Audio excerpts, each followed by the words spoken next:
เอาพี่น้อยใส่สโลมลุงเคยน่าดีนี่แหละมันบ่สบาย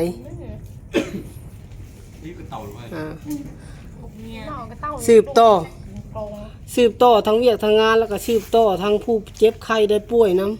ำป้าสะอาดเลยแบบนี้สะอาดเรียบร้อยเลยเคยน่าดีเฮ็ดแล้วสะอาดเบิดนะเงินวะเป็นได้ไรล่ะหน้าบ้านเฮือนป้าจ้อยพี่น้องเลยตอนนี้ฝนตกแห้ง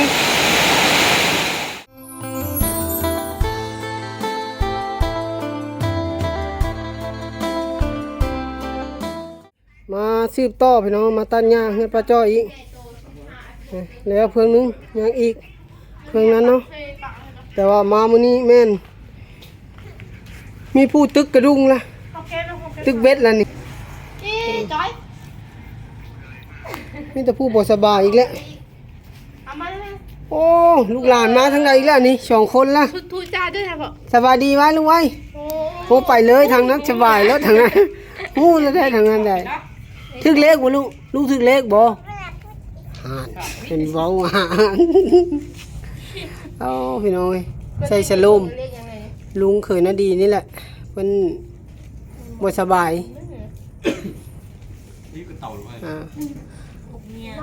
สืบต่อทั้งเวียกทั้งงานแล้วก็สืบต่อทั้งผู้เจ็บไข้ได้ป่วยน้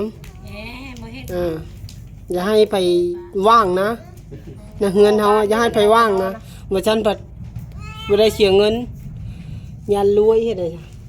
เพราะฉะนั้นต้องมีผู้สืบต่อในการเจ็บไข้ได้เป็นพี่น้องไงตอนนี้กับป้าจ้อยกับลูกหลานกันลายขนาด2 คนมาพี่อย่าพานอนที่พูดไปนอนในย่างอยู่นะป้าจ้อยหายดีแล้วพี่น้องไงต่อลุงวันดีวันนี้ดีเศร้าแล้วกับอันเลี้ยงหลานเลยเพื่อนก็เป็นน้องป้าจ้อยนี่แหละพี่น้องไงเด้อันนี้ก็จะเป็นลูกชายเพื่อนลูกชายโทนโอ้ยังติดนมอยู่เลยวัยรุ่นนมผงคุณแม่กำลังจักตอกมัดเข้าเกี่ยมที่จะเกี่ยวเข้าในเร็วๆนี่แหละน่าจะบุญออกพรรษาเนาะน่าจะได้เกี่ยวบ่แม่บุญออกพรรษานี่เนาะโอ้เข้ากับเจ้าละพูพี่น้องพูกลมเบิ้ลแล้วทางนี้ออกบ้างเบิ้ลเลยได้หะมากเขามาลายเนี่ยออกมาออกงวงแล้วใกล้ฉี่ฮอดยามเกี่ยวเข้าแล้วพี่น้องสบายดีทักทายสบายดีพี่น้องยังเป็นทางการตอนนี้ก็อยู่ที่เฮือนป้าจ้อยพี่น้องเลยพร้อมหน้าพร้อมตาลุงก็ใส่สโลมเป็นที่เฮียมห้อยเนาะมาสบายก็ว่าสิมาตัดหญ้าชืบต่อมื้อนั้นแหละพี่น้องให้มันแล้วเมื่อวานนี้ว่าสิตัดบ่ได้ตัดฝนตกแล้วสิมาตัดมื้อนี้เอาเครื่องมาปั้นพร้อมชักเครื่องชักผ้าเลยเพื่อนสิเอาไปปั้นบ่ไปเดี๋ยวสิโจมไปให้เดี๋ยวสิโจมไปให้ดอกเอาตัวเครื่องไปปั้นก่อนน้องแล้วจังสิมาไปตัดหญ้าเนาะอันยังนะตู้ซักผ้าเนาะมาใส่เพิ่นก่อนตรงนี้ตรวจเพลงคณะ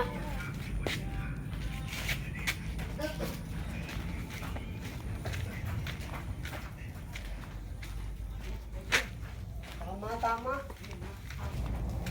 มีแต่เปิดน้ำเขาร้องเอาจะอาดนิดนึงจะเอาเครื่องลงมันมีเครื่องไฟมีแต่ปั้นเลยก็ได้เครื่องของน่าจะเป็นเครื่องหลานเดี๋ยวจะให้แม่น้องอลิสาเป็นคนปั้นพี่น้องเป็นผู้ซักเปิดนาดีก็สิได้ไปตัดหญ้าให้ป้าจ้อยก่อนเพราะหญ้าอยู่หลังบ้านนี่ก็ยังหกอยู่โอ้ออยสูงแหงสูงขนาดเลย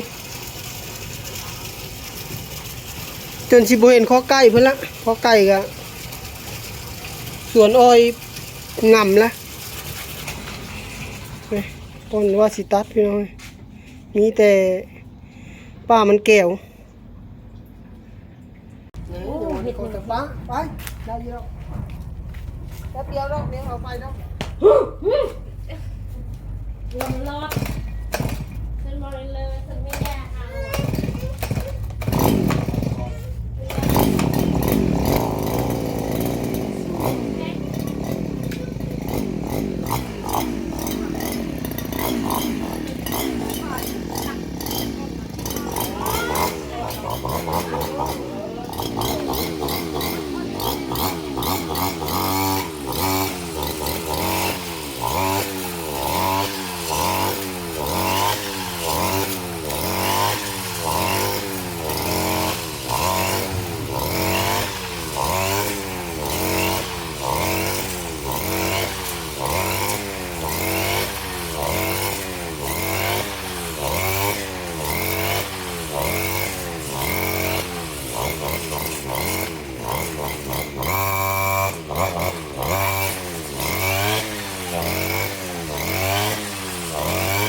ป้าสะอาดเลยแบบนี้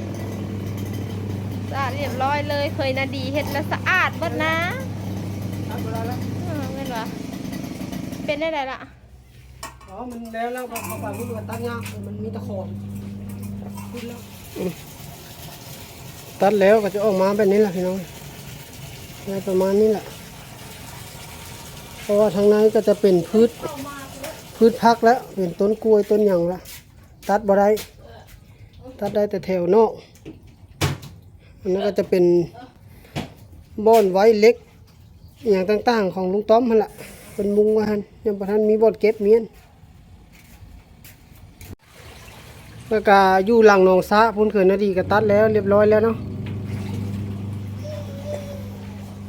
ตอนนี้ก็ตัดหญ้าแล้วเป็นที่เฮียมห้อยพี่น้องฮ้อนเสื้อเปียกหมดเลย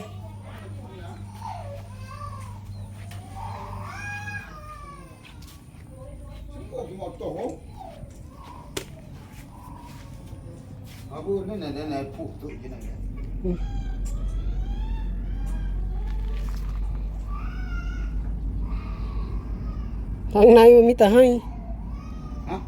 นั่นแหละมีแต่ให้ว่ะคนน้อยให้อาบน้ำพี่น้องเลย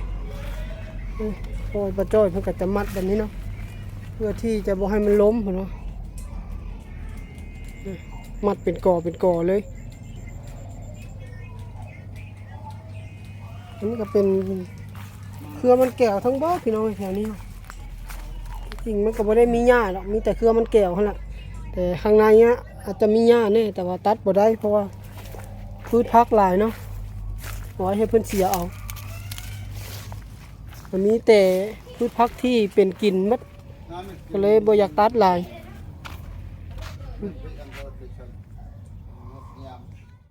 เอ้ยยี่ใช่สบายดีลูกสบายดีเนี่ยพูนทางพี่ไม่เห็นว่าทางนี้นี่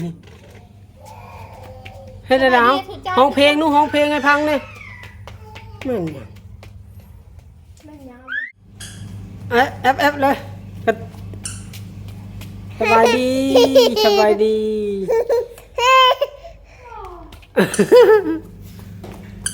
โอ้เราอ๋อทางพูนฝนตกแห้งขนาดเลยพี่น้องเลยทางฝ่าพูอยู่ทางภูผาพูจนโพดฝนแห้งขนาดลมมาแล้วตอนนี้อ๋อ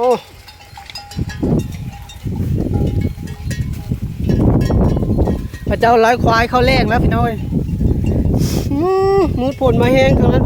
ทั้งลมทั้งฝนชาวบ้านก็จะไล่งัวไล่ควายเข้าแรงนะกับโมเมนต์พูนผู้ไก่แล้วพี่น้องเลย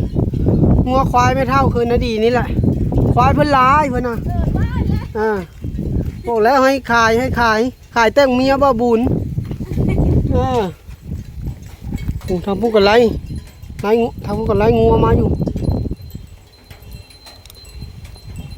โอ้ฝนมาแล้วพี่น้องตอนนี้เข้าก่อนมาเร็ว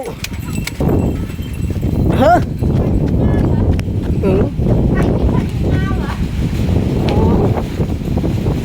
ผมเห็นมันมีต้นไม้ปิว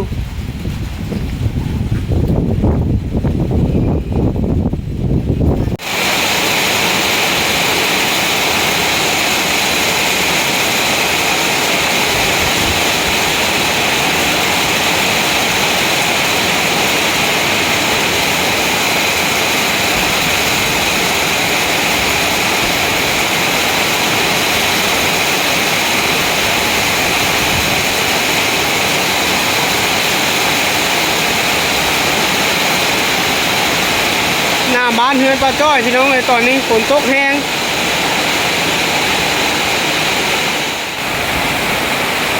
ตอนนี้แม่นฝนตกมาแห้งขนาดเลยพี่น้องเลยก็ที่ได้ขอลบคลิปไว้สักนิดก่อนเนาะกล่าวไว้ติดตามได้ในอีพีหน้าพี่น้องเลยสำหรับอีพีนี้ขอล้ำลาพี่น้องไปก่อนฝนมาแห้งขนาดเลยทุก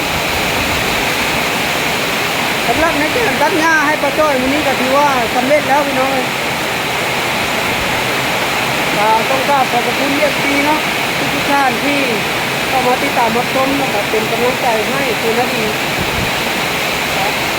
ขอฝากพี่น้องกดไลค์กดแชร์กดติดตามเพื่อเป็นกำลังใจให้คุณนาดีเฮ็ดคลิปต่อไปน้ำพี่น้องเลยสำหรับอีพีนี้ก็ขอจบไปสำนี้ก่อนเนาะฝนมาแห้งคนละ